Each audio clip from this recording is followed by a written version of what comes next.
Shalom. Shalom. Jemaat yang dikasihi Tuhan, baik yang onsite di gereja maupun yang online di rumah, kami berdoa semoga semua baik-baik saja. Amin. Amin. Tema kita bulan ini God's Wake Up Call, artinya jam kehidupan dari Tuhan. Tuhan menginginkan kita bangun dan mengangkat tilam serta berjalan. Amin. Amin. Hari-hari ini kita harus senantiasa mendekat kepada Tuhan untuk mendapatkan berkat, kasih, dan kemurahan-Nya. Selamat beribadah. Tuhan Yesus memberkati.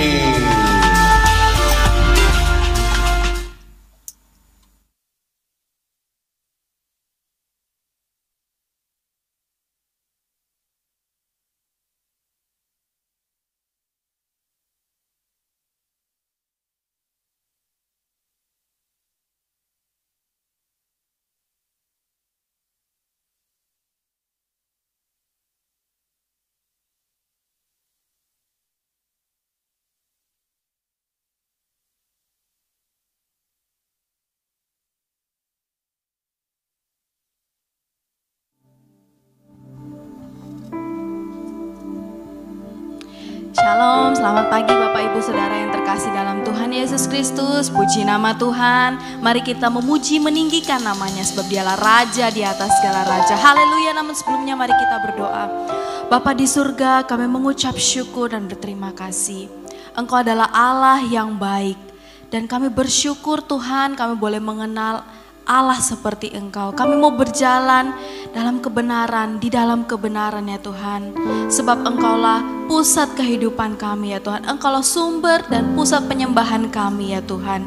Kami mengucap syukur dan berterima kasih ya Tuhan. Oh haleluya. Haleluya.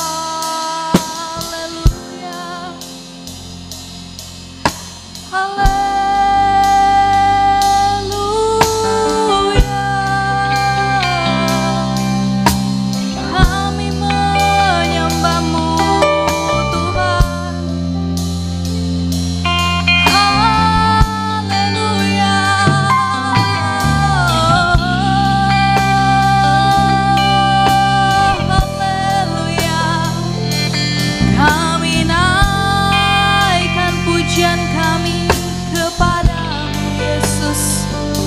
Raja di atas segala raja. Oh, haleluya.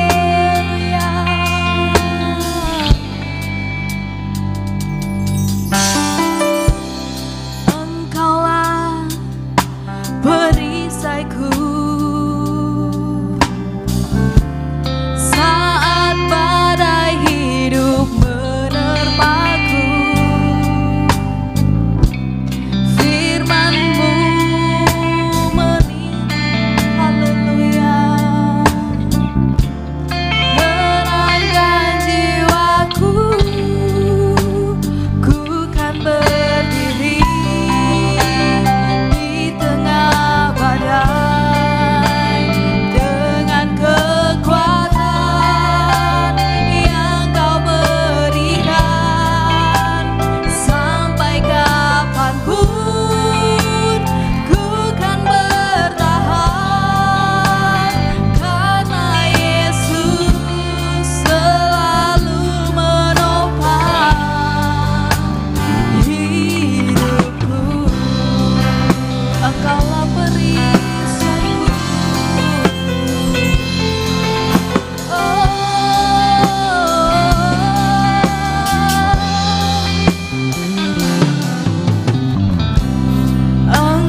kekuatan yang Engkau berikan ya Tuhan, yang Kau berikan sampai kapanpun ku kan bertahan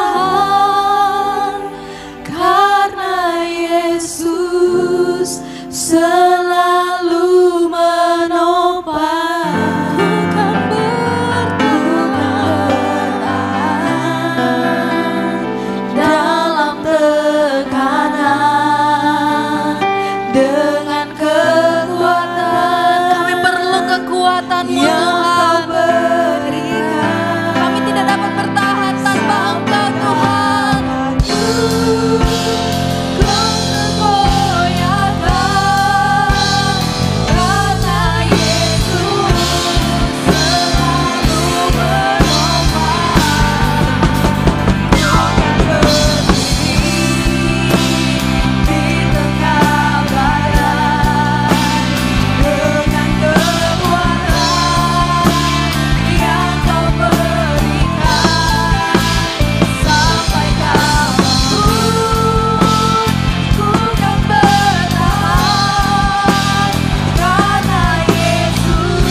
Alfa dan Omega. Haleluya.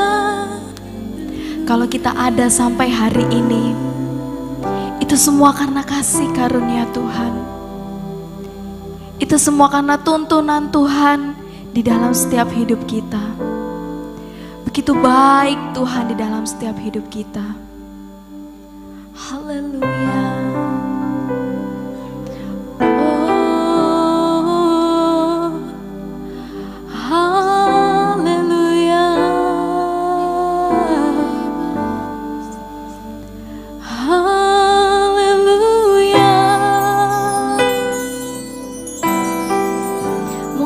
keadaan sekarang ini tidak baik-baik saja, banyak hal yang terjadi. Namun percayalah Tuhan Yesus selalu ada menopang setiap hidup kita. Pujian ini mengatakan, ku kan berdiri di tengah badai. Percayalah itu, berserulah kepada Tuhan. Haleluya, haleluya. Kami percaya Kaulah Allah yang ajaib. Haleluya,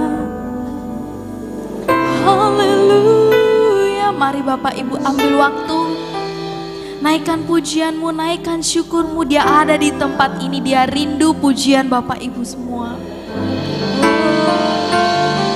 Haleluya, haleluya. Naikkan pujianmu, naikkan sembahmu. Haleluya,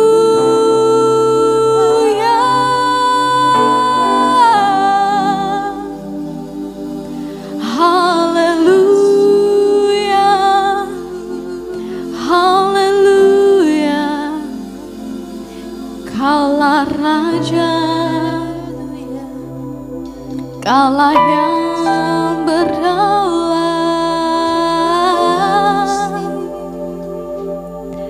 Haleluya,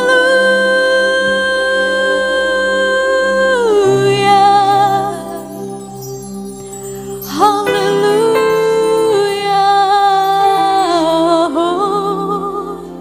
Syukur hanya bagimu. Kaulah kota benteng, Kaulah tempat perlindungan, sumber pengharapan.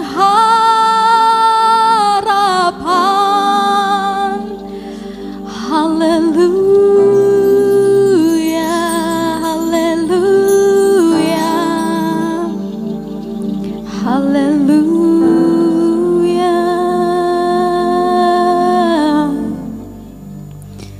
Ku kan berdiri di tengah badai dengan kekuatan yang Kau berikan. Sampai kapanpun ku kan bertahan, karena Yesus selalu menopang.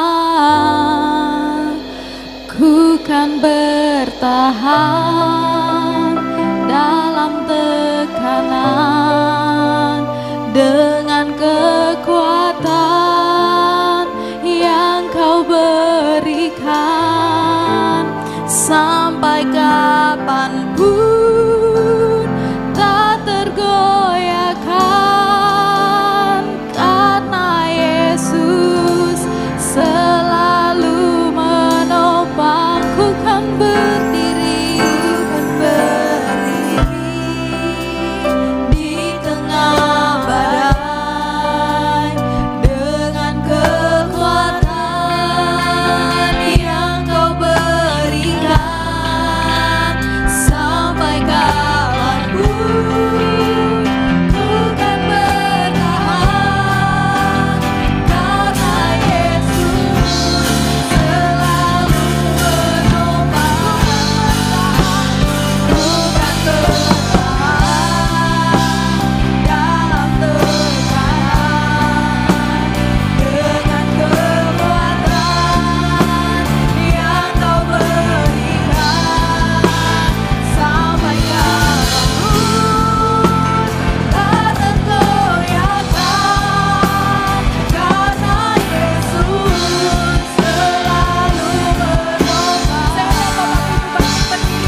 memuji Tuhan, katakan amin. Shalom, selamat pagi Bapak Ibu. Ada sukacita hari ini, amin. Kasih salam kanan kiri, katakan Tuhan Yesusku baik.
berjalan di dalam Tuhan, Tuhan akan membawa kita dari kemenangan kepada kemenangan. Amin.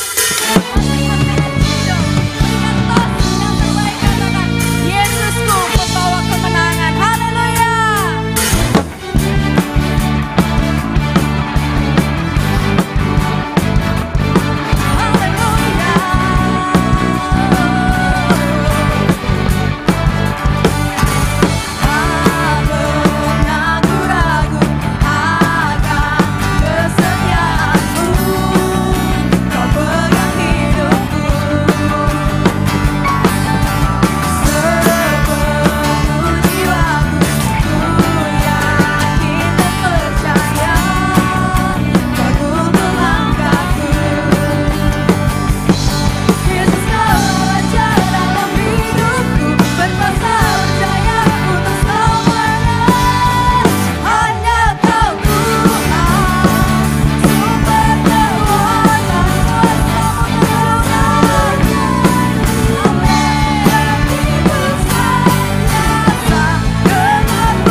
persembahan. Kita akan mendengarkan firman dan akan memberikan persembahan. Namun sebelumnya mari kita berdoa. Terima kasih Tuhan untuk anugerah Tuhan, untuk segala kasih setia Tuhan dalam kehidupan kami. Sehingga Tuhan, tadi kami sudah bersama-sama menyembah Tuhan, kami boleh bersama-sama memuji Tuhan. Kini Tuhan, tiba saatnya kami akan memberikan persembahan. Tuhan berkati persembahan kami, Tuhan sucikan persembahan kami, supaya apa yang kami berikan ini bisa menyenangkan hati-Mu Bapa. Terima kasih Tuhan, terima kasih Yesus, terpujilah namamu. Dalam nama Tuhan Yesus kami sudah berdoa mengucap syukur. Haleluya, amin. Sungguh Kau Allah yang setia Tuhan, Kau Allah yang tidak pernah meninggalkan setiap kami Yesus. Thank you Lord, thank you Jesus.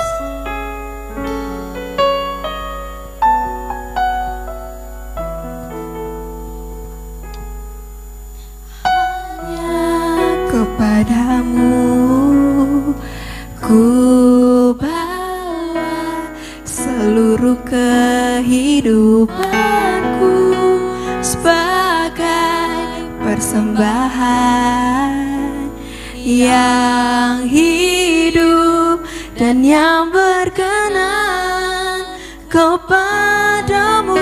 Karena kasih-Mu Kau memilihku. Kini ku datang kepadamu, penuhi panggilanmu. Ini aku bencanamu, bentuklah sesuai kehendak-Mu, untuk genapi firman-Mu. Oh Yesusku, jadikanku alat yang indah di mata-Mu, bejana yang sempurna seperti-Mu. Sama-sama kita naikkan pujian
Bencana yang sempurna, bencana yang sempurna seperti. Sekali lagi katakan, bencana yang sempurna seperti-Mu.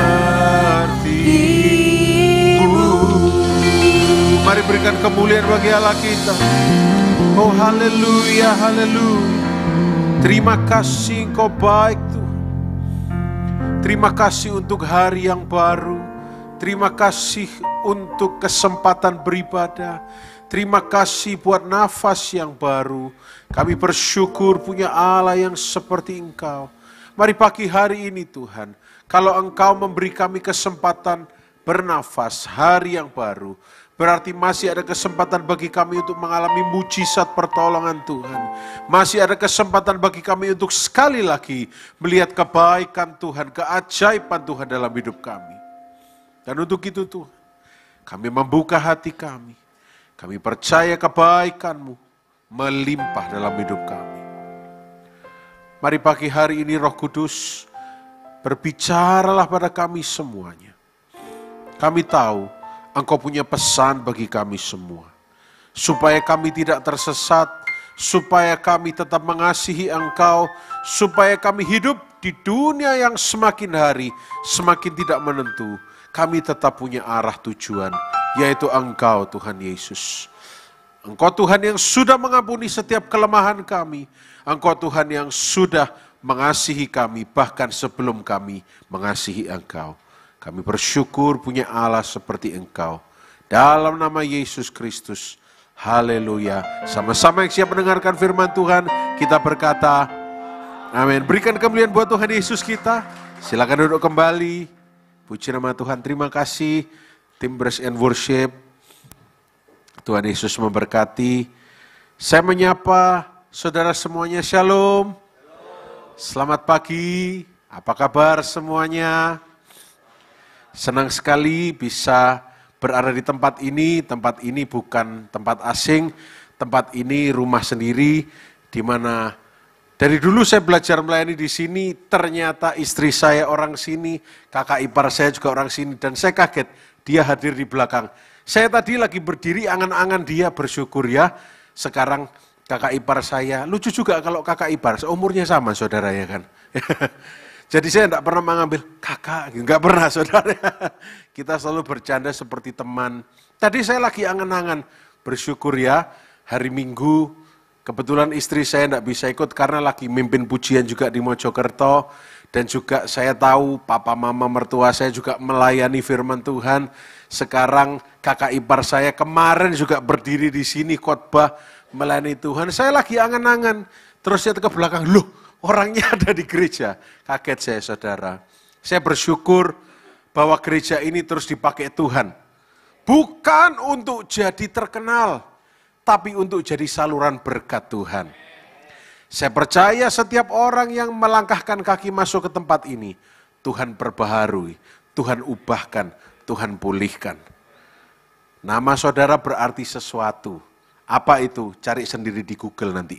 Mahanaim artinya apa? Oke, saya tidak akan panjang lebar. Sebab saya punya waktu yang tidak banyak saudara. Dan pada pagi hari ini saya ingin membawakan suatu tema yang saya mendapatkannya juga dengan tiba-tiba. Suatu hari saya sedang menyiapkan firman Tuhan. Sudah siap, foto-fotonya sudah siap semua. Tapi tiba-tiba di pagi hari sebelum saya berkhotbah hari Minggu, Tuhan bicara sesuatu kepada saya, dan saya cepat-cepat siapkan ayatnya. Apa maksudnya Tuhan? Wes salah, jalan dulu. Dan hari ini saya akan bagikan pada saudara, saya beri judul Kristen, tapi punya kepentingan. Apa maksudnya? Kita belajar bahwa jadi orang Kristen, jadi pengikut Kristus, itu kita berada di balik salib Tuhan Yesus. Bukan aku yang tampak, bukan golonganku yang tampak, bukan keluargaku, bukan pekerjaanku, bukan pangkatku. Kalau aku diberkati pun bukan untuk kemuliaan namaku, keuntungannya bukan untuk aku, ketenarannya bukan untuk aku. Aku tidak punya kepentingan. Kenapa demikian? Kita akan belajar. Coba kita buka ayat firman Tuhan. Kita akan belajar bersama-sama. Saya ajak saudara untuk membuka di dalam Amsal pasal 16 ayat yang kedua. Amsal pasal 16 ayat yang kedua. Saudara, mari kita baca bersama-sama ayat ini. 1, 2, 3. Segala jalan orang adalah bersih menurut pandangannya sendiri, tetapi Tuhanlah yang menguji hati. Saudara, saya yakin kita ini sering merasa kayaknya ini tepat. Kayaknya ini baik buat saya. Tapi firman Tuhan melalui Amsal Salomo ingatkan, segala jalan orang itu bersih. Terbaik bosku, gitu katanya ya. Tapi menurut pandangannya sendiri. Karena kadang-kadang kita ini lupa bahwa Tuhan itu maha kuasa. Kadang-kadang kita lupa bahwa Tuhan itu maha tahu. Kita merasa kita yang paling tahu. Kita merasa bahwa kita sudah tahu. Paling parah, tapi di Mojokerto, Sidoarjo enggak ada, adanya di Kutub Utara. Paling parah kalau ada orang yang sok tahu. Kita merasa bahwa saya tahu jalan hidup saya. Kita merasa bahwa saya paling tahu apa yang harus saya lakukan ketika menghadapi tantangan. Tapi ujung-ujungnya kita tidak sadar bahwa semua itu didasari oleh kedagingan kita. Sehingga ujung-ujungnya ada kepentingan yang tersembunyi. Atau di dalam bahasa Inggrisnya ada hidden motives. Atau motif-motif yang tersembunyi. Firman Tuhan bilang dengan jelas, Tuhan itu Tuhan yang menguji hati. Ada amin? Tuhan tidak lihat apa yang dilihat manusia. Tapi Tuhan itu menguji hati saudara. Kalau Tuhan tahu bahwa hati saudara ini sungguh-sungguh, gak usah saudara cari jalan sendiri. Karena apa? Dia akan buka jalan bagi saudara. Dia buka jalan saat tiada jalan. Dengan cara yang ajaib. Dia buka jalan bagiku. Caranya itu ajaib. Saudara mengerti apa arti kata ajaib? Tidak terpikirkan. Kadang-kadang kita ini memikirkan jalan kita sendiri sehingga kita bilang kayaknya ini jalan yang paling bersih yang bisa saya tempuh. Padahal kita lupa bahwa Tuhan itu bisa buat jalan saat tidak ada jalan. Kita lupa bahwa Tuhan sampai detik ini itu masih maha kuasa. Kita lupa bahwa Tuhan itu masih terlalu sanggup untuk menolong kita. Tidak ada yang terlalu sulit bagi Tuhan kita. Tapi kadang-kadang sekalipun kita melayani, termasuk saya yang ngomong. Tapi kalau sudah terlalu banyak dunia yang masuk di sini, sosial media, masalah, tekanan, kita lupa kalau punya Tuhan Yesus. Ketika lihat KTP, loh iya ternyata aku Kristen, baru ingat kalau punya Tuhan Yesus. Kadang-kadang kita lupa identitas kita. Sehingga kita seperti orang di luar sana, memikir-mikirkan jalannya sendiri. Apa ya, kira-kira ke depan ini seperti apa ya. Kalau kita memikirkan pakai hati kita sendiri, saudara tahu enggak bahwa hati saudara sendiri itu enggak bisa dipercaya? Nah, enggak tahu kan? Saudara coba kita buka Yeremia 17 ayat 9. Nabi Yeremia sendiri bilang apa tentang hati manusia? Coba Yeremia 17 ayat 9 berkata apa? 1, 2, 3. Betapa? Nah, lebih licik daripada segala sesuatu. Hatinya sudah membatu. Siapakah yang dapat? Hati kita ini itu tanpa pimpinan Roh Kudus. Kita ini sangat licik. Contoh, licik tapi kicik. Licik tapi kecil maksudnya ya. Ketika kita sekolah, saya dulu pernah sekolah, SD sampai SMA saudara. Apa itu licik tapi kicik? Kecil tapi licik sekali. Kita dengarkan guru, tapi tangan kiri di kolong bermain HP. Licik, kecil. Memang mungkin gurunya membosankan atau gurunya melebihi jam pelajaran. Kita licik, tapi kecil. Itulah hati kita. Dan kita akan membela diri bilang, gurunya yang salah, ini terlalu lama. Harusnya sudah break istirahat, saya lelah, saya capek belajar. Kita licik, kecil tapi licik. Itu hati kita. Berkembang lebih dewasa lagi ketika menghadapi lampu lalu lintas. Ya, terutama yang bawa motor, yang tersinggung, mohon jangan tersinggung. Tapi yang tersinggung, boleh hatinya dilembutkan oleh Tuhan Yesus. Ketika lampu berwarna hijau, berarti kita waktunya, ya berarti kita semua satu ya, sama ya. Ketika lampu berwarna merah, artinya kita harus, tetapi ketika lampu berwarna kuning, artinya kita harus,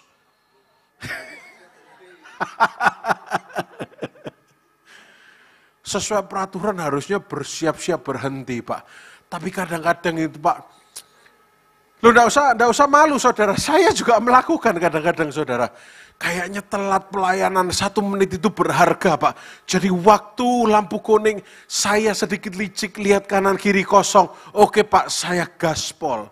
Hati kita ini licik, saudara. Lebih licik dari segala sesuatu. Parahnya lagi, kalau hati kita sudah membatu, siapa yang dapat mengetahuinya? Tidak ada yang tahu. Makanya daripada hidup mengikuti kata hati, lebih baik hidup sesuai dengan firman Tuhan. Lebih baik kita hidup dituntun oleh Roh Kudus, dipimpin oleh Roh Kudus. Karena Roh Kudus tidak licik, tapi dia lembut, dia maha kuasa. Mari jemaat di Mahanaim Sidoarjo, kita mau sama-sama belajar bahwa ya manusia itu lemah, ya. Makanya kita tidak bisa sendiri. Ya, kita ini manusia yang kadang-kadang punya kepentingan. Kadang-kadang kita ke gereja karena kita punya kepentingan tersembunyi. Ya, supaya tidak diteleponi terus sama Pak Henry, muncullah ya sekali gitu. Ya, supaya Pak Tanto tidak kepikiran, ya muncul sekali. Itu apa? Hati kita punya kepentingan, tapi di sini tidak ada. Tidak ada yang ngaku, maksud saya, saudara. Tidak, saya lihat dari wajah saudara semua orang-orang yang setia. Ya, bayangkan 6:30 sudah di gereja itu kurang setia apa? Kalau saya dari rumah tadi jam 4 sudah siap-siap, saudara. Apalagi istri saya juga mau memimpin pujian, saudara tahu. Maaf ada gogonya di sini ya. Perempuan kalau mau pelayanan ribetnya kayak apa, saudara tahu ya kan? Apalagi saya kalau tidur itu tidak bisa banyak suara. Nah kalau dia sudah minum air, nyalakan lampu, cetek, nyiapkan roll rambut, ya sudah oke, bangun juga. Siap-siap pelayanan. Padahal saya persiapannya 5 menit, selesai. Tapi ya bangun pagi semuanya. 6:30 lagi ibadahnya. Saya pelayanan di Jakarta, di luar kota itu ibadah itu jam 9, jam 10. Jarang ada yang pagi. Tapi karena saya orang Mojokerto, saya terbiasa bangun pagi, saudara. Di Mojokerto juga dari dulu puluhan tahun lalu, ibadah pagi itu sudah ada. Nah, kita kembali lagi ke firman Tuhan. Kalau kita ke gereja itu punya kepentingan, maka kita ini mesti berhati-hati. Kita ini Kristen tapi kok punya kepentingan, ya. Kita kadang-kadang bisa berpura-pura kalau punya kepentingan ya. Kita bahkan bisa berpura-pura melakukan sebuah tindakan yang kelihatannya untuk Tuhan atau untuk jadi berkat bagi orang lain. Tetapi dalam realitanya itu hanya untuk alasan yang selfish atau kepentingan sendiri. Contohnya, ayo baksos yuk, baksos supaya kita jadi berkat bagi banyak orang, supaya nama Tuhan dipermuliakan, tapi ujung-ujungnya iku nek aku sing ngatur buyar iku. Aku sing ngatur. Di Mojokerto juga ada saudara orang seperti itu, ya. Di Sidoarjo enggak ada, saya tahu. Di Mojokerto ada. Ini ibadah ini kalau bukan karena saya, buyar ini. Komunitas ini kalau bukan karena saya yang ngerintis dulu, buyar. Saya yang datangkan pendeta-pendeta tamu, artis-artis yang viral. Saudara, yang viral itu belum tentu dipakai Tuhan, belum tentu jadi berkat. Makanya sejak saya take over di Mojokerto, saya tidak pernah ngundang orang viral. Ngundang orang viral itu capek. Saya pernah, bukan saya yang ngundang tapi orang lain. Orang viral tapi tidak biasa pelayanan. Diperlakukannya minta seperti artis, saudara. Padahal ini konteksnya pelayanan. Kalau saya sebutkan namanya, saudara pasti tahu siapa. Tapi saya tahu sekarang dia sudah berubah. Entah terpaksa atau tidak karena sudah masuk dalam dunia pelayanan. Kalau saudara cari yang viral, aduh betapa mirisnya kita ini. Betapa kelihatan kalau punya kepentingan sekali. Datang ke gereja hanya karena bela nih, oh ini artisnya viral. Datang ke gereja karena punya kepentingan, oh pengen merasakan atmosfer surga. Saudara mau merasakan atmosfer surga saat beribadah? Ayo ikut saya pelayanan di pojok gunung. Kan lebih dekat sama surga. Saya selalu terberkati kalau pelayanan di desa. Saudara tahu betapa bersyukurnya saudara punya pemain-pemain musik yang bisa berlatih, yang kompak. Meskipun belum sempurna, semua tidak ada yang sempurna. Saudara tahu betapa bersyukurnya bisa ada alat musik yang lengkap seperti ini. Saudara pernah pelayanan ke desa yang bahkan gitar aja tidak ada. Pemimpin pujiannya itu cuma nyanyi sambil tepuk tangan dan entah jemaatnya nyanyi dikunci apa nggak tahu. Yang penting tepuk tangan, yang penting nyembah Tuhan. Tapi hadirat Tuhan bisa kita rasakan. Kenapa? Karena hatinya, kepentingannya cuma sama Tuhan Yesus. Mereka tidak cari gereja karena mereka cari lampu yang mereka tidak datang ke gereja karena musiknya bisa mereka tidak cari ke gereja karena ini dan itu. Tapi mereka ke gereja cari Tuhan. Tidak cari kepentingan. Mereka ke gereja cari Tuhan Yesus. Bahkan saya pernah pelayanan di sebuah pulau yang namanya Pulau Kundur. Sampai hari ini puji Tuhan ada gereja Allah Baik. Salah satu gereja terbesar di pulau itu. Salah satu gereja pertama adalah di Pulau Kundur. Saudara pernah tahu Pulau Kundur? Tidak pernah tahu kan? Namanya aja nggak tahu saudara. Kalau saya sebutkan kepulauannya saudara pasti tahu. Saudara tahu Kepulauan Riau? Yang paling utara ujungnya ada Pulau Batam tahu? Dekat Singapura. Kalau yang paling selatan itu Pulau Kundur. Kalau yang paling utara dekat Singapura, yang paling selatan dekat Singecet. Ya kan? Jadi ada yang Singapura. Nggak dapat jokesnya, nggak apa-apa masih ngantuk semua ya. Di Pulau Kundur itu saudara, orang kalau ke gereja, nggak naik motor, naik kapal 8 jam. Ke gereja pagi, berangkatnya tadi malam. Kalau orang nggak cari Tuhan, buat apa naik kapal ke gereja 8 jam? Ketika saya di sana, saya minder saudara. Kulitnya hitam, lega, maaf nggak rasis ya, tapi bahasa Mandarinya lancar. Saya yang casingnya made in China, nggak bisa bahasa Mandarin saudara. Nah sekarang ini saudara, ini sedikit curcol ya. Saya sama istri saya mulai ketar-ketir. Kenapa? Anak saya mulai les Mandarin. Engkau nek anak jago bapak mbok gak iso. Ya opo saudara? Iya kan? Mereka beribadah di Pulau Kundur itu, mereka bilang, Pak kami datang dari pulau seberang. Yang mana? Saya pikir setengah jam. 8 jam Pak kami nak kemana? Iya Pak kami dari kemarin, kami dari tadi subuh berangkat. Lalu kalau basah hujan bagaimana? Kami siap ganti Pak. Oh my God. Ke gereja aja sampai kayak gitu. Kalau enggak punya hati yang sungguh. Makanya saya selalu memberitahu diri saya. Kalau kita menghadapi tekanan, itu baik untuk kita. Karena tekanan kadang-kadang membuka mata kita. Karena tekanan kadang-kadang membuat kita lebih sungguh-sungguh. Karena tanpa tekanan kadang-kadang kita ini gelambiar. Saudara tahu gelambiar? Nggak jelas, nggak fokus. Karena tanpa tekanan kadang-kadang kita ini terlalu jatuh dalam zona nyaman. Tapi dengan tekanan kita jadi fokus. Oh iya, aku ini perlu Tuhan Yesus. Oh iya, aku ini tidak bisa sendiri. Oh iya, hatiku ini harus terus tertuju pada Tuhan Yesus. Aku tidak perlu punya kepentingan yang lain. Because Christ is enough for me. Kristus itu cukup bagi saya. Saudara dari tadi ketenggangan itu ngerti atau ngantuk saudara? Yang ngerti katakan amin. Puji Tuhan. Saya bersyukur saya bisa berbicara pada orang-orang yang hatinya itu untuk Tuhan Yesus.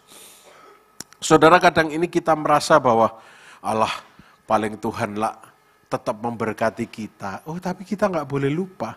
Tuhan itu tidak pernah dibodohi oleh selfishness kita. Ketika kita sedang mementingkan diri sendiri, Tuhan itu tahu isi hati kita. Kadang-kadang kita itu datang kepada Tuhan, kelihatannya secara luar itu siap, tapi di dalam sebetulnya enggak siap sama sekali. Tuhan tahu. Makanya dari pengalaman hidup saya dan saya belajar dan mau saya sampaikan kepada saudara semua. Lebih baik datang pada Tuhan saat hati hancur daripada datang pada Tuhan saat kondisi sedang baik-baik saja. Kenapa? Karena pada saat hati saudara hancur, saudara tahu saudara perlu Tuhan. Dan saudara tidak punya kepentingan yang lain. Karena ketika saudara hancur, saudara nggak punya apa-apa. Saudara nggak kejar berkatnya. Saudara cari pribadinya. Tapi kadang-kadang ketika kita nyaman, yang kita kejar berkatnya. Kalau engkau nggak memberkati aku, siwa. Oh, di sini nggak ada. Di kutub utara yang banyak. Pagi hari ini kita belajar untuk jadi orang Kristen yang tidak punya kepentingan yang lain. Kepentingan kita cuma Tuhan Yesus saja. Ibrani 4 ayat 12. Ibrani 4 ayat 12. Firman Tuhan bilang apa? Sebab firman Allah hidup dan kuat dan lebih tajam daripada pedang bermata dua manapun. Ia menusuk amat dalam sampai memisahkan jiwa dan roh, sendi-sendi dan sumsum. Ibrani 4 ayat 12 ya. Ia sanggup membedakan pertimbangan dan pikiran hati kita. Kadang-kadang kita tidak sadar bahwa hati kita itu menguasai semuanya. Padahal hati kita itu sangat licik. Demi pertimbangan-pertimbangan yang kadang-kadang kita tahu bahwa itu salah, tapi kita lanjutkan saja dengan alasan wes gak apa-apa, Tuhan lah mengampuni. Akhirnya itu terbawa pada setiap seluk-beluk kehidupan kita. Akhirnya itu jadi sebuah cara hidup bagi kita. Sehingga ke gereja pun pakai alasan, wis gak apa-apa, Tuhan ngerti. Gak apa-apalah, menipu sedikit-sedikit gak apa-apa. Toh Tuhan tetap memberkati. Ya akhirnya kita terbawa jadi orang Kristen yang punya kepentingan. Akhirnya datang pada Tuhan pun punya kepentingan. Makanya saya bersyukur pada Bobby Febian yang sempat membuat lagu judulnya Seringkali. Saudara tahu lagunya? Enggak tahu, nanti saudara Google sendiri. Lagunya berkata gini, seringkali ku datang Tuhan hanya dengan sejuta keluhan. Seringkali ku datang Tuhan hanya dengan sejuta keluhan. Ya, seringkali ku lupa Tuhan bahwa seharusnya aku datang dengan segenap rindu dari lubuk hatiku, dengan hasrat yang tulus karena ku cinta padamu. Bait yang kedua berkata, seringkali aku berdoa hanya karena tak ingin dicela. Oh, kenapa kamu berdoa? Ya kudune lah ya, wis Kristen.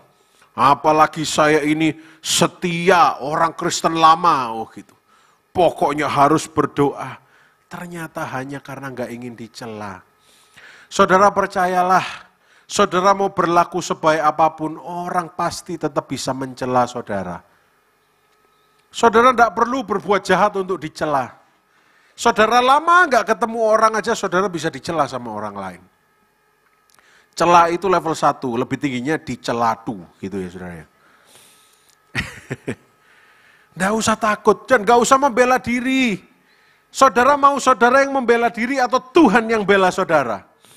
Nah ya sudah, hidupnya bersukacita saja. Engkong saya, papa saya pun sendiri mengalami berkali-kali. Kalau dihadapi sendiri Tuhan yang mundur. Kalau kita membela diri sendiri Tuhan mundur. Karena Tuhan bilang, loh wes ya, kamu yang maju ya, aku mundur. Tapi ketika bilang Tuhan, aku tidak ikut-ikut. Karena aku percaya firman-Mu, Engkau yang membelaku. Tuhan bilang, oke, aku yang maju. Nah, jadi kita hidup ini tidak banyak pikiran, aduh, jangan-jangan nanti saya dibicarakan. Lo biarkan anjing menggonggong asal jemaat Mahanaim tetap berlalu. Biarkan. Tidak usah ribut, tidak usah takut diomongkan orang. Orang itu kadang-kadang, ya ini loh saudara ya. Karena Indonesia itu termasuk orang yang paling santai di dunia. Saking kurang kerjaannya, sampai membicarakan orang lain. Ya, saudara tahu kan kisah yang viral dari zaman dulu mengenai lelang organ tubuh, saudara tahu ya? Tidak pernah tahu saudara ya?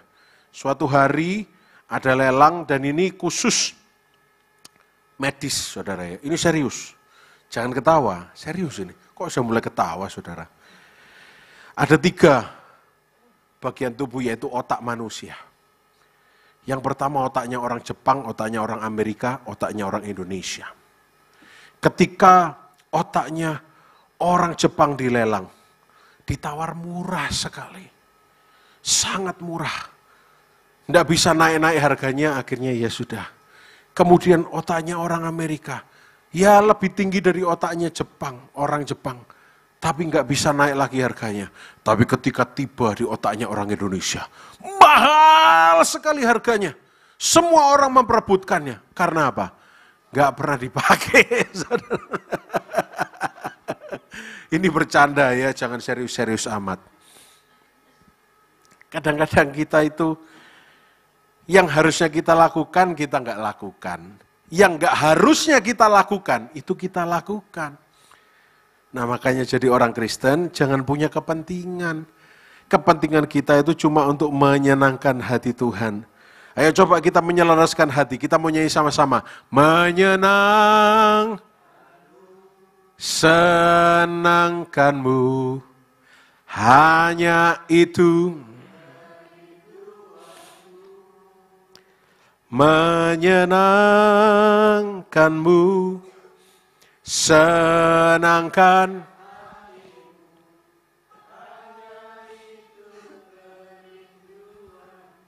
Amin. Nah kita bisa lanjut. Saudara, kita perlu belajar juga bahwa manusia itu bisa hidup, beroperasi, berjalan dengan berbagai macam motivasi-motivasi. Dan seringkali motivasi itu negatif. Apa itu? Yang pertama, pride, kesombongan. Yang kedua, anger, amarah. Yang ketiga, revenge, balas dendam. Yang keempat, sense of entitlement. Entitlement itu kepemilikan. Ya. Ini milikku, ini aku yang berhak. Yang kelima, desire for approval. Pengen diterima. Pengen dihargai, ya, pengen dicintai, pengen dianggap hebat dan seterusnya. Ternyata itu semua sifatnya katalis, justru menghancurkan kita. Coba, itu sudah ditampilkan, cepat sekali multimedianya. Terima kasih. Coba saudara baca. Any motivation that originates in our sinful flesh is not pleasing to God. Setiap motivasi yang berasal di dalam kedagingan kita yang penuh dosa, itu tidak menyenangkan Tuhan. Ketika saudara dilukai orang lain, dan saudara timbul pengen balas dendam, itu tidak menyenangkan Tuhan. Ketika saudara pengen diterima, ketika saudara pengen dihargai, ketika saudara menyombongkan sesuatu, itu tidak menyenangkan Tuhan. Itu artinya kita sedang punya kepentingan selain menyenangkan Tuhan. Kadang-kadang kita membela diri, oh ya harus toh, saya tidak mau dilukai. Saya ini, wah, kamu gak tahu siapa saya. Saya ini koneksinya begini. Saya, di sini ada Pak Martin ya kan. Saya ini sabuknya hitam coklat ya, kadang-kadang kalau bulak ya coklat kehitaman, kadang-kadang ya sabuk kulit yang pecah-pecah gitu kan. Kadang-kadang kita itu pride, saya hebat, koneksi saya hebat. Saya sering jumpa orang yang koneksinya tidak terbatas, tapi kalau waktunya jatuh ya jatuh.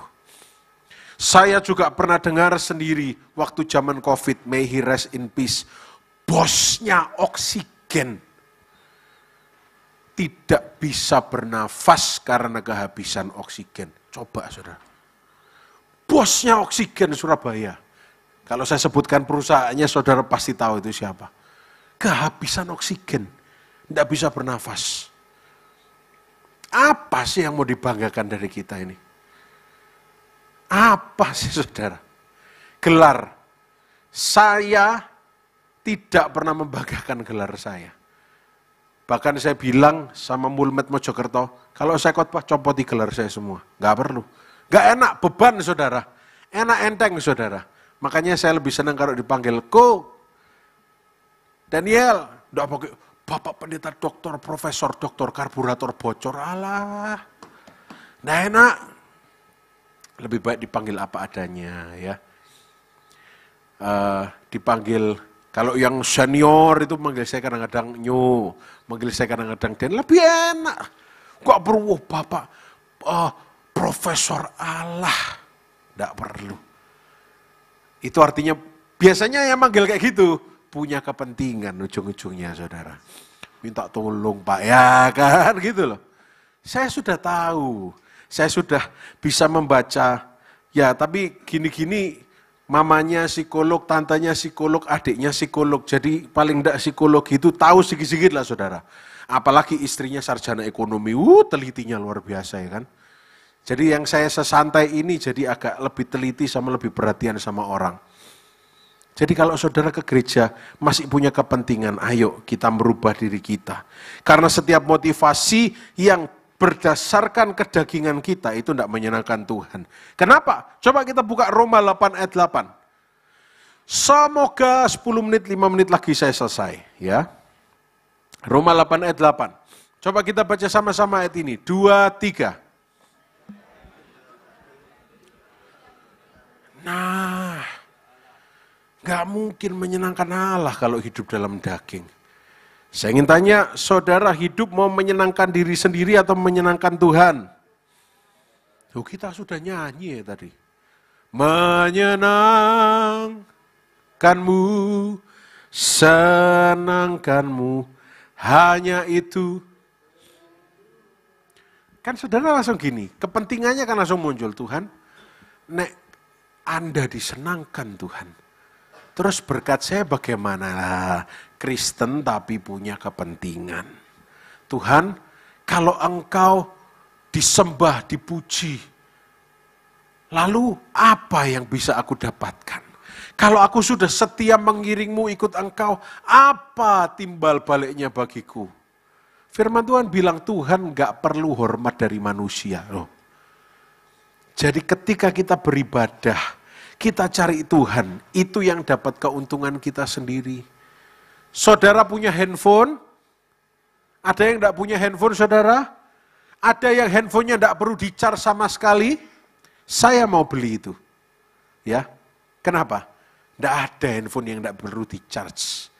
Demikian pula dengan kita. Setelah seminggu bekerja, tantangan, lelah, bikin kita drain, bikin kita burn out, bikin kita lethargic, capek. Kita perlu kehadirat Tuhan. Bersyukur kalau di sini jam 4 pagi ada ibadah setiap pagi. Kita perlu cari Tuhan. Kenapa? Supaya di-charge terus. Kalau handphone itu di-charge, performanya optimal, maksimal. Apa tanda bahwa saudara sedang tidak optimal? Ketika diajak omong, sudah makan belum? Boh, Kak Roh. Loh, pertanyaannya itu sudah makan atau belum? Kan tinggal jawab, sudah, belum. Tapi karena lowbat, error. Saudara punya HP yang kalau lowbat buka aplikasi itu lama sekali. Bahkan ketika mau nutup aplikasi nggak nutup gitu. Kenapa? Lowbat. Ketika diajak omong sama orang, kamu minggu lalu nggak kelihatan di gereja. Kenapa? Nggak terima kalau saya minggu lalu nggak ke gereja. Saya sibuk. Kamu nggak tahu saya sibuk. Saya juga perlu cari makan. Saya ini pergi ke desa-desa untuk cari berkat. Wes cukup, pertanyaannya kenapa tidak kelihatan minggu lalu, tapi yang dijelaskan se-Indonesia Raya. Itu tanda bahwa mengalami lowbat. Loh,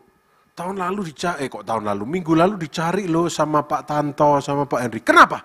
Mereka punya kepentingan apa? Mau minta tolong apa sama saya lagi? Saya sudah nabur banyak untuk gereja. Apalagi yang saya dicari dari saya? Duit saya.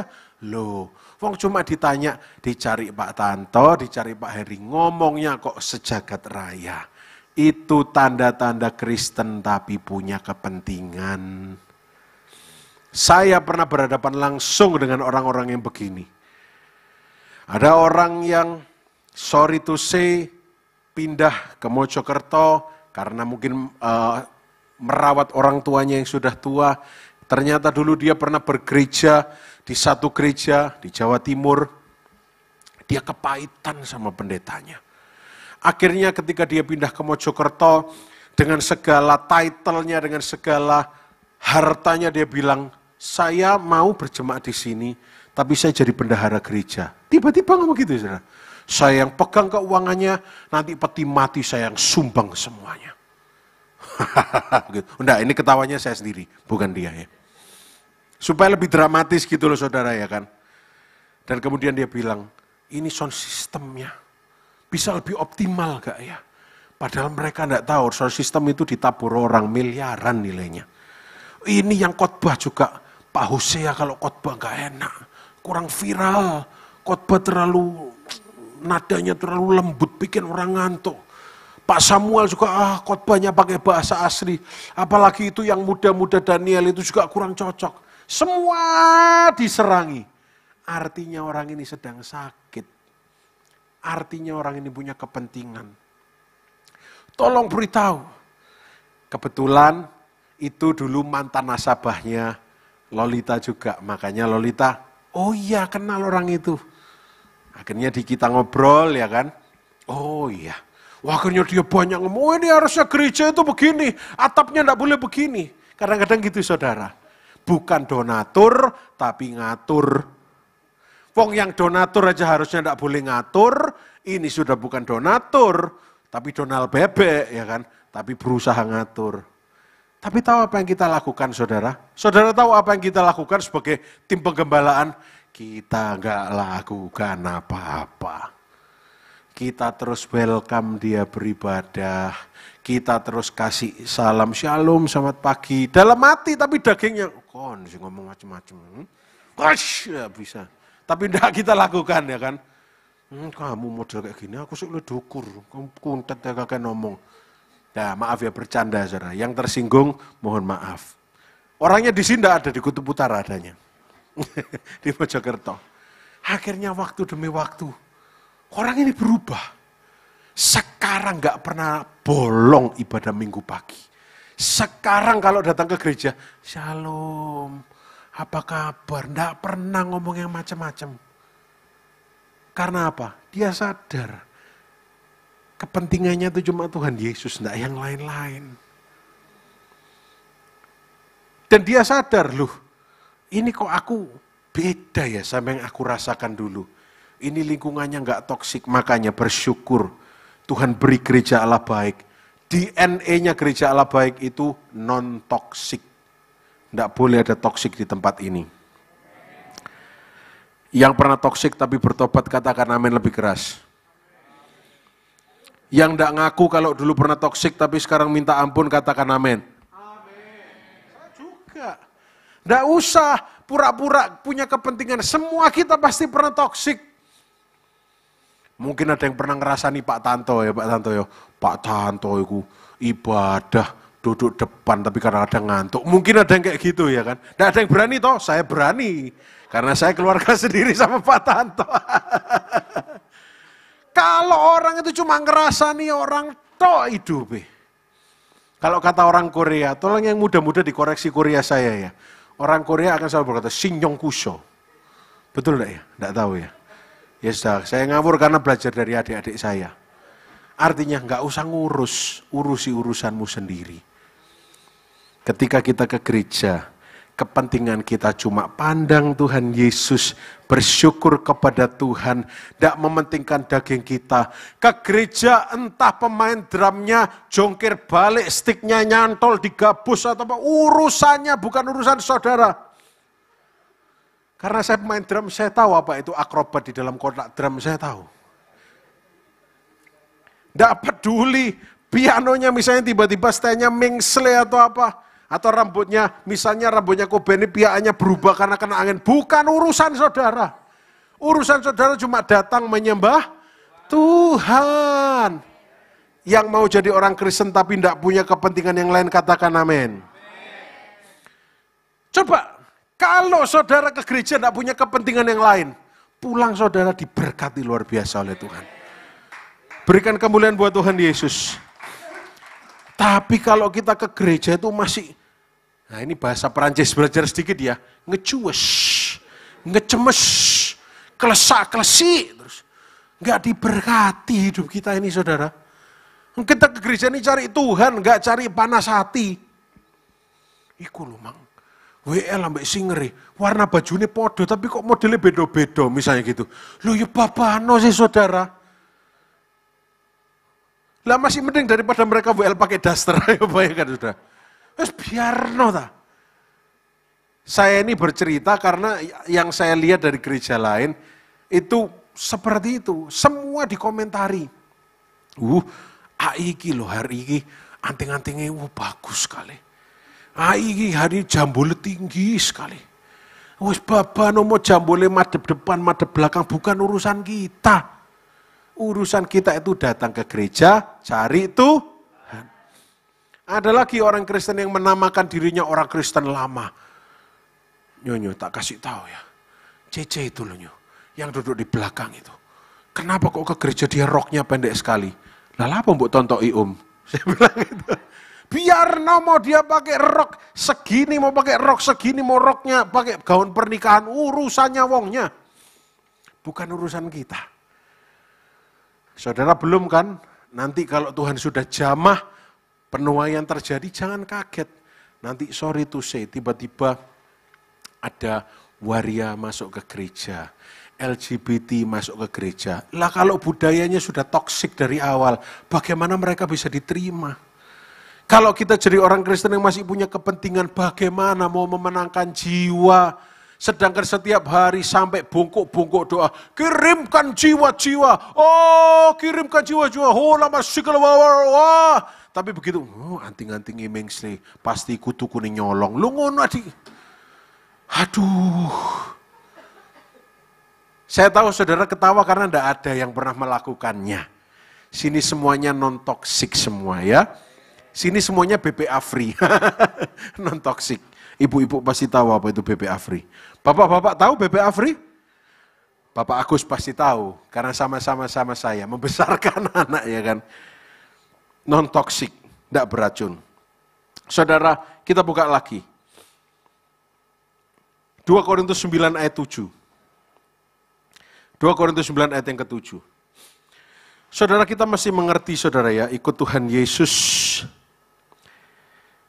Tuhan itu mengevaluasi kondisi hati kita. Bahkan justru ketika kita, nah ini juga masalah. Menabur, itu juga masalah. Ada yang tanya, perlu enggak saya memberi perpuluhan ke gereja? Lah ini, orang Kristen tapi punya kepentingan. Kayaknya enak gembalanya ya, kalau saya memberi perpuluhan uang saya lari ke sana. Loh, gini loh saudara. Maleakhi 3, saya belum baca 2 Korintus tapi sudah keluar Maleakhi. Gimana saya mau selesai jam 8 ini ya? Gak selesai. Oke, 2 Korintus dulu. Dikatakan apa? Hendaklah, coba saudara baca. 2, 3.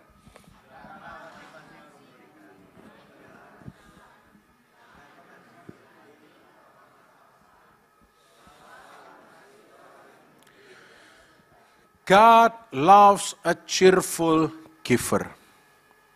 Beberapa minggu yang lalu, salah satu cabang gereja Allah Baik di Sulawesi telepon saya, Pak, kami baru mengundang salah seorang yang viral, namanya Elia Myron.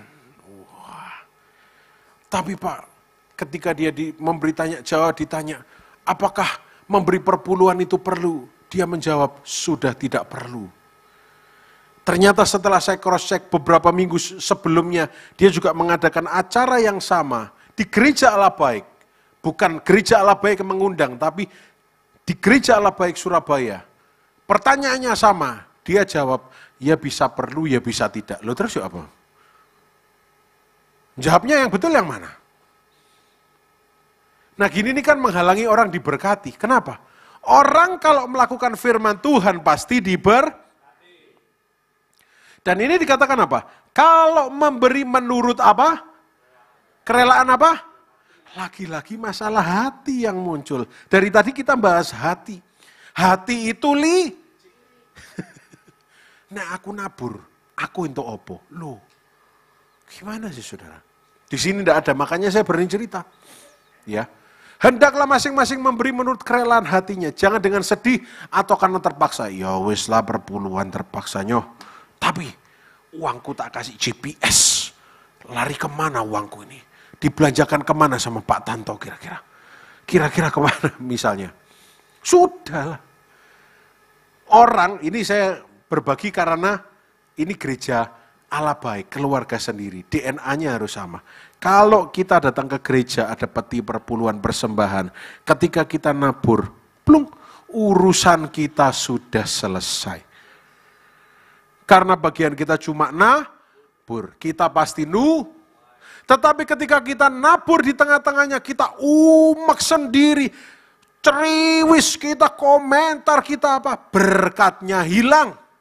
Kenapa? Coba buka Maleakhi 3 ayat 10. Ini dari zaman saya kecil, gereja Pantekosta, gereja karismatik itu peti perpuluhan selalu ada ayat Maleakhi 3 ayat 10. Coba baca ayatnya, 1, 2, 3. Bawalah seluruh persembahan persepuluhan itu ke dalam, supaya ada, dan ujilah aku, firman Tuhan semesta alam, apakah aku tidak membukakan bagimu apa? Dan sampai, nah ini loh yang Tuhan janjikan.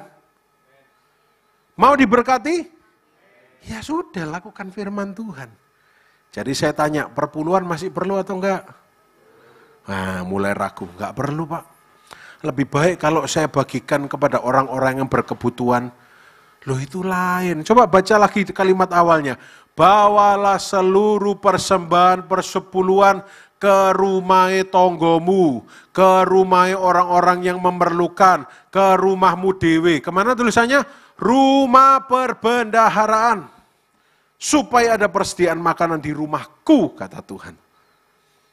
Urusan kita selesai ketika kita menabur, ketika kita mengembalikan persepuluhan. Pak, tapi saya curiga sama, ini kasihan kok Pak Tanto terus, enggak, ganti gereja lain aja, kasihan Pak Tanto kok dipakai contoh terus. Sama gembala yang itu Pak, jangan-jangan uang saya ditilep, urusannya wongnya karo Tuhannya saudara. Pendetanya mau melakukan apa itu urusannya dia sama Tuhan. Saudara enggak akan terpengaruh apa-apa. Biasanya, ini studi kasus saudara, orang yang banyak ngecuas itu, biasanya naburnya cuma sedikit. Tapi orang yang ngerti Tuhan Yesus, naburnya banyak, pasrah, percaya. Akhirnya dia diberkati karena dia melakukan firman. Ayat yang ke-11, kita turun satu ayat. Maleakhi 3 ayat 11. Coba baca sama-sama, bagi orang-orang yang melakukan firman Tuhan, ini yang akan terjadi. 1, 2, 3.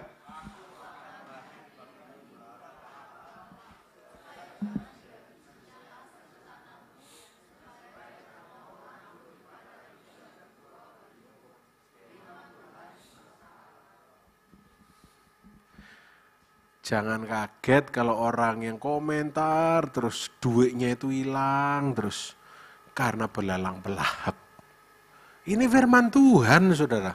Saudara tidak bisa ganggu gugat, ini firman Tuhan. Pak, tapi saya tidak percaya. Saya tidak mau memberi perpuluhan. Loh ya silakan. Tapi jangan marah kalau tiba-tiba tidak diberkati, belalang belahap turun. Tuhan kenapa engkau gak memberkati aku? Lah kita gak melakukan firman. Saya cuma berbagi, tapi di sini tidak ada yang begitu. Saya lihat wajahnya semua, sini semua itu cheerful giver. Orang yang memberi dengan sukacita. Memberi waktu, memberi taburan benih, dan memberi hatinya untuk Tuhan Yesus. Amin. Waduh, materi saya masih panjang, tapi sudah jam 8 saudara. Langsung saya singkat saja. Kita buka Matius 6 ayat 1. Oh lompat saja, sorry. 1 Tesalonika 2 ayat 4, langsung. Supaya tidak terlalu lama. 1 Tesalonika 2 ayat yang keempat. Jadi saudara, pada akhirnya apa motivasi atau kepentingan yang benar yang harus dimiliki orang-orang Kristen, orang-orang yang percaya? 1 Tesalonika 2 ayat 4, coba kita baca. 1, 2, 3.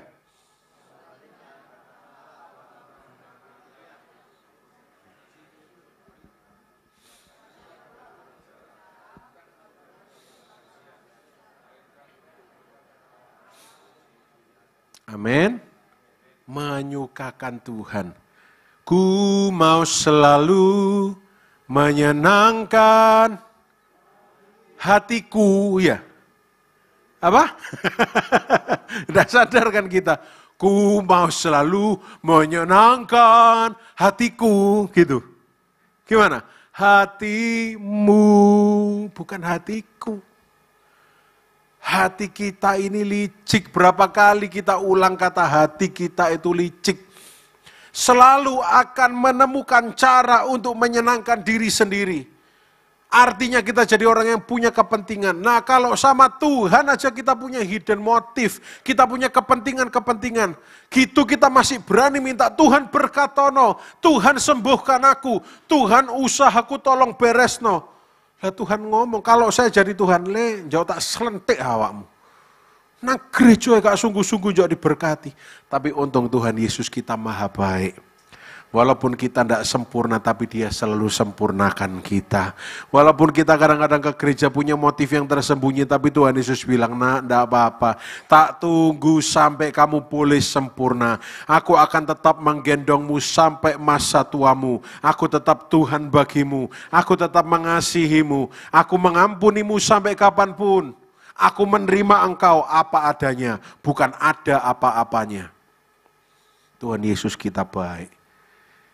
Tapi mari kita juga memperbaiki diri. Jadi orang Kristen yang tidak punya kepentingan.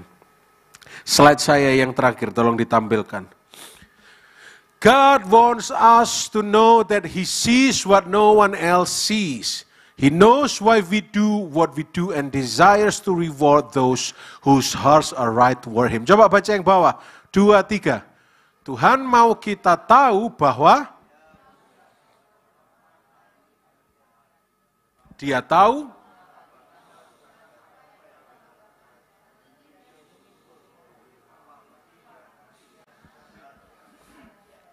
Tuhan tahu apa yang kita lakukan, Tuhan melihat apa yang kita lakukan walaupun orang lain gak melihat dan gak mengakui kita. Makanya saudara, satu-satunya cara supaya kita jadi orang Kristen yang gak punya kepentingan. Makanya tahun ini Tuhan berikan tema kepada Sinode Gereja Allah Baik, dipimpin oleh Roh Kudus. Tidak ada cara lain. Coba kita buka Galatia 5 ayat 16 dan 25. Saya selesai, saudara, saya tidak akan perpanjang. Galatia 5 ayat 16. Firman Tuhan bilang apa? Main musik boleh kembali bersiap-siap ke depan. Firman Tuhan bilang, maksudku ialah apa saudara? Hiduplah oleh, maka kamu, ada amin. Ayat 25, coba kita lihat. Kita baca 2, 3. Jikalau kita hidup oleh, baiklah kita juga dipimpin oleh, ya sudah. Dipimpin sama Roh Kudus kemana, nurut aja. Nggak ngikuti kemauan daging kita. Nggak sedikit-sedikit senggol bacok. Tapi sedikit-sedikit mengampuni, ada amin. Sedikit-sedikit jadi berkat, sedikit-sedikit mengucap syukur, amin. Tidak gampang kalau pakai daging. Tapi kalau dipimpin Roh Kudus, firman Tuhan bilang, Roh itu akan memampukan kita. Saya berdoa supaya kita semua di tempat ini orang-orang yang dipimpin oleh Roh Kudus.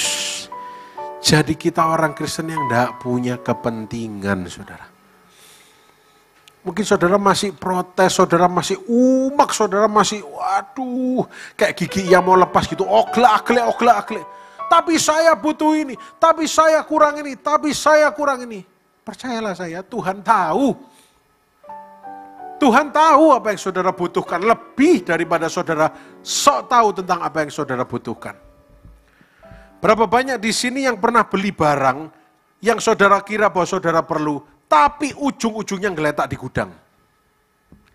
Karena kadang-kadang kita nggak tahu apa yang kita perlu, tapi Tuhan tahu. Makanya mari jadi orang Kristen yang nggak punya kepentingan. Kepentingan kita cuma menyenangkan Tuhan. Kepentingan kita cuma hidup dipimpin Roh Kudus. Disalibkan daging kita, keinginan-keinginan jasmani kita. Semakin kesini cuma semakin pengen dipimpin Roh Kudus. Saya tutup dengan kesaksian saudara. Mendiang mama saya adalah salah satu pahlawan rohani saya. Dia memberi contoh kepada saya bahwa hidup itu tidak kedagingan. Saya tidak pernah lihat mama saya sekalipun beli tas bermerek, beli sepatu mahal. Kalau beli tas, kalau beli dompet itu mesti yang cuma 50, 70 ribu, 100 ribu. Saya simpan salah satu dompetnya sampai sekarang, mereknya nggak jelas, tapi masih awet. Dan saya tahu dompet itu dulu pernah memberi makan puluhan orang, saudara. Mama kalau sudah buka dompet, gawat, saudara. Uangnya hilang semua ditabur. Nggak punya kepentingan orang itu. Bahkan, saudara, saya nggak tahu, saya pernah cerita Lolita atau belum, kayaknya sudah pernah. Mama itu sudah nyiapkan ini nanti buat calon istrimu, emas ini ada lantaan kecil nabung dari puluhan tahun lalu, ini giwangnya. Saya dulu nggak ngerti apa-apa, saya cuma bilang ya. Suatu hari mama datang ke saya, izin Den, mama izin ya, mama mau nabur. Emasnya yang untuk calon istrimu ini tak tabur. Saya bilang, loh terserah mah, bukan punyaku. Nabur. Pertanyaan saya, apakah ketika mama saya meninggal, mama saya konglomerat?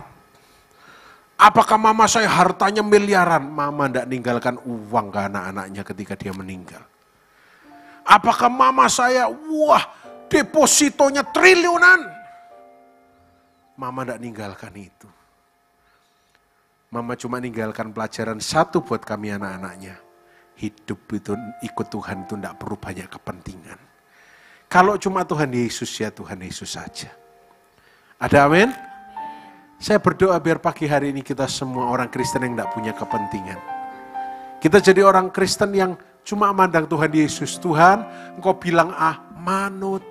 Engkau bilang B, siap. Engkau suruh saya C, ikut. Karena rancanganmu itu selalu yang terbaik. Amin. Mari kita berdoa bersama-sama. Tuhan Yesus, hamba-Mu selesai menyampaikan kebenaran firman-Mu. Tapi biar kuasa firman-Mu tidak berhenti bekerja. Kami percaya jemaat Mahanaim di tempat ini Tuhan berkati berkelimpahan untuk jadi berkat. Mereka bukan hanya kaya raya dalam harta saja. Tapi mereka kaya iman. Mereka kaya pengampunan. Mereka kaya belas kasihan. Dan mereka seperti-Mu Tuhan Yesus. Mereka jadi orang-orang Kristen yang tidak punya kepentingan. Mereka cuma mementingkan pribadi-Mu. Terima kasih Tuhan Yesus. Terima kasih Tuhan Yesus. Mari sama-sama kita nyanyikan lagu ini.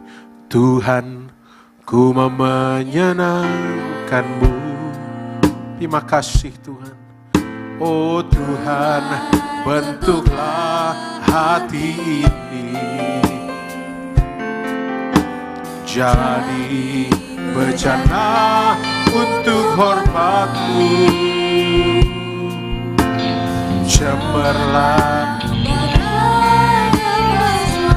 Tuhan, ku serahkan hidupku. Tuhan, ku serahkan hatiku Tuhan. Oh Tuhan, semua ku berikan padamu. Kuduskan hingga tulus. Mari saudara yang mau menyenangkan Tuhan, saya undang untuk bangkit berdiri bersama-sama. Mari angkat tanganmu, katakan bersama-sama, menyenangkan-Mu.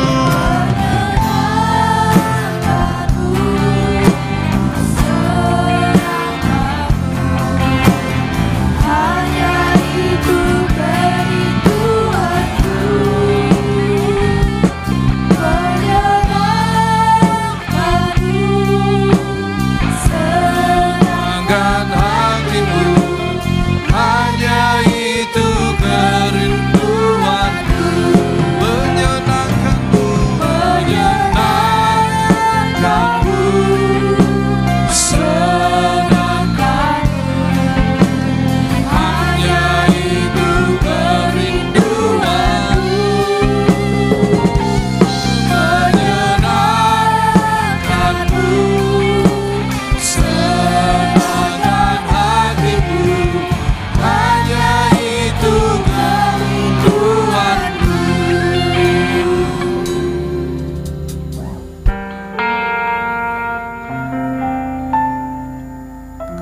bukan mau sekedar mendengar firman ini ya Tuhan, tapi kami mau melakukannya dalam perjalanan kehidupan kami sampai kami ketemu dengan Kau di surga nanti. Terima kasih Tuhan untuk kebenaran firman-Mu yang sungguh membuat kami semakin sadar bahwa hidup kami, semua yang kami miliki, semuanya adalah berasal daripada-Mu. Dan kami tidak punya kepentingan apapun Tuhan. Kepentingan kami hanya untuk menyukakan hati Tuhan. Terima kasih kembali Engkau memberkati kehidupan hamba-Mu, Pastor Daniel Christian Hosea. Kau pakai dia lebih lagi ketika dia mengajar, ketika dia melayani. Kemanapun Tuhan Kau mengutus hamba-Mu melayani, berkati, urapi, pakai hidupnya untuk semakin membawa banyak orang untuk kembali kepada Tuhan dan menerima semua yang baik. Terima kasih Tuhan. Kami yang sudah mengikuti ibadah, baik yang di gereja, juga yang mengikuti ibadah secara online, kami angkat kedua tangan kami untuk kami boleh menerima berkat yang daripada-Mu. Allah Roh Kudus, Engkau yang menyempurnakan ibadah pada pagi hari ini. Dan kami rindu, kami angkat kedua tangan untuk kami boleh menerima janji berkat ibadah.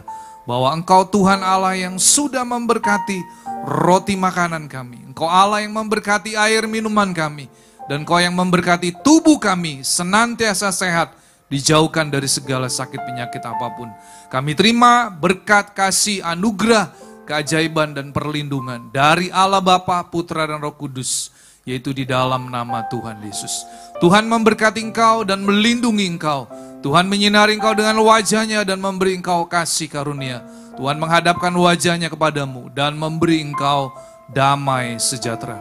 Terimalah semua anugerah ini hanya di dalam satu nama, dalam nama Tuhan Yesus Kristus. Setiap saudara yang sudah menerima berkat dari Tuhan, mari katakan amin. Tuhan Yesus memberkati.